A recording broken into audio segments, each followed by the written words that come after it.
Paolo Avellino, handa na bang magpakasal? Ang tanong na ito ay lumutang sa isang kamakailang panayam kung saan tinalakay ang posibilidad ng pag-aasawa ng kapamilya aktor, na kasalukuyang rumoured na may relasyon kay Kim Chiu.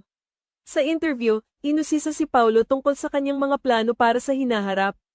"Are you ready for marriage?" ang tanong sa kanya. Sumagot siya, "Oo, syempre. Mas malapit na ako ngayon kumpara sa 5 hanggang 3 taon na ang nakakaraan. Pero, ginagawa ko ang lahat ng ito para sa mga anak ko, gusto ko silang alagaan ng walang iniisip na ibang bagay.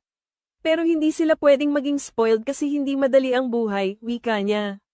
Dahil sa kanyang mga pahayag, talagang kinilig ang mga tagahanga ng Kim Pao na umaasa sa nalalapit na pag-iisang dibdib nila ni Kim Chiu.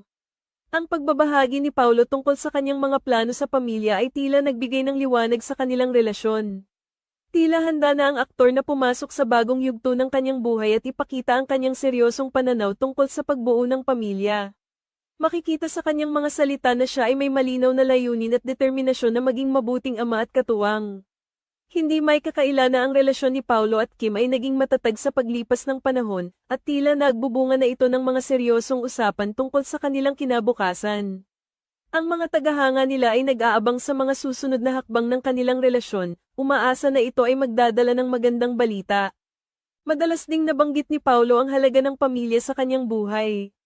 Ang kanyang pagnanais na mapanatiling maayos ang buhay ng kanyang mga anak ay nagpapakita ng kanyang malasakit at responsibilidad bilang isang magulang. Sa kabila ng mga hamon ng buhay, handa siyang gawin ang lahat para sa kanilang kapakanan. Ang mga pahayag na ito ni Paolo ay nagbigay inspirasyon sa marami, hindi lamang sa mga tagahanga kundi pati na rin sa mga tao sa kanyang paligid.